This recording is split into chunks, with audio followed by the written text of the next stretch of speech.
ఈ దిన వాగ్దానము. దేవుడు అహంకారులను ఎదిరించి దీనులకు కృప అనుగ్రహించును. పేతురు రాసిన మొదటి పత్రిక 5వ అధ్యాయము 5వ వచనం. దేవుని కృప కొరకు ఎదురు చూస్తున్న నీవు నేను ఎదుటి వారి పట్ల దీన మనస్సు కలిగి ఉండాలి. ఏ విషయంలోనూ అతిశయించవద్దు. నిజమైన దీనత్వం అనేది ఒక గొప్ప సుగుణం. అది ఒక అక్షయమైన అలంకారము. సాత్వికము దీనత్వం లేకుండా మనం ఆత్మీయంగా ఎదగలేము. దీన మనసు కలిగి నిన్ను నన్ను రక్షించడానికి భూమి మీదకి వచ్చిన ప్రభువు శిష్యుల పాదాలు కడిగి తన దీనత్వాన్ని మనకు నేర్పించారు. ఈ సాత్వికము దీనత్వము మనము ఆయన కాడిని ఎత్తుకున్నప్పుడే నేర్చుకోగలుగుతాము. కానీ మానవ ప్రయత్నం వల్ల సాధ్యపడదు.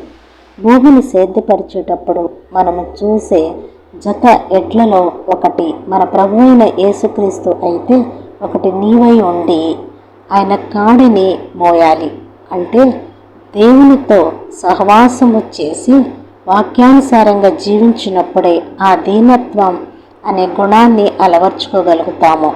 తద్వారా ఆయన చూపే కృపను పొందుకోగలుగుతాము. ఆ కృప జీవము కంటే ఉత్తమమైనది. అట్టి ధన్యతను మనం పొందుకొందుముగాక. ప్రార్థన. కృపాసక్త సంపూర్ణమైన మా ప్రభువా, ఈ వాక్యాన్ని విన్న ప్రతి ఒక్కరిని దీన మనసుతో అలంకరించి కృపను అనుగ్రహించండి. క్రీస్తు యేసు సర్వాధికారం కలిగిన నామంలో అడుగుచున్నాను నా ప్రియ పరలోకపు తండ్రి. ఆమేన్.